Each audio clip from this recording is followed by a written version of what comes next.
The world of Fallout is one of the most ubiquitous franchises of all time, spanning across games, television, comic books, and even graphic novels. And as with many people around my age, my first introduction to the series is actually none other than Fallout 3, a game that I both love and hate at the same time. Because I never have had the chance to play the first two isometric titles from Black Isle Studios, Fallout 3 from Bethesda was actually my first introduction to the Fallout universe, and second Bethesda game I ever played. Right off the bat, you are thrust deep into the world and its lore after awakening inside Vault 101 as a child, going through a drawn-out tutorial that sees you growing up inside the underground facility, after which you must eventually escape as all hell breaks loose. And then, in maybe the most recognizable Bethesda walkout moment of all time, you are greeted by the Capital Wasteland, a sprawling death trap consisting of broken down buildings, shredded highways, and death and despair in every direction you look. It's in my opinion the perfect introduction to this dark and gritty world, and sets the tone for what is to come, including multiple vaults with heinous human experimentation and a handful of hidden locations that tell the tale of how humanity fell into such ruin. Because more than anything, what Fallout 3 does right is how it tells a story through nothing more than the environment. Despite how brown and dreary everything is, there's so much history and intrigue behind every corner, and because of that, it's one of the most interesting games to just walk around in and explore.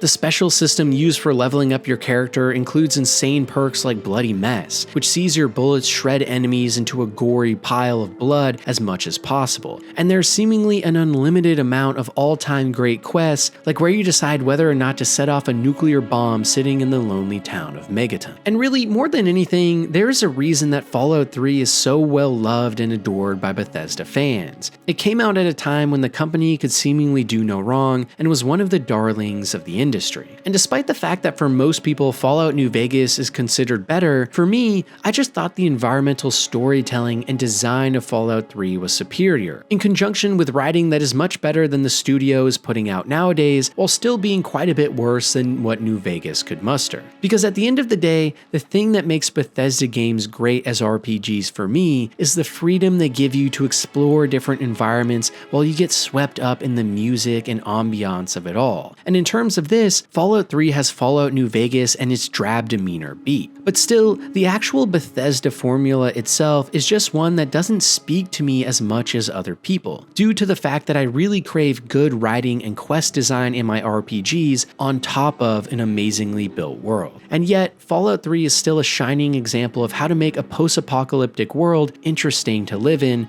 and memorable every second you walk through it.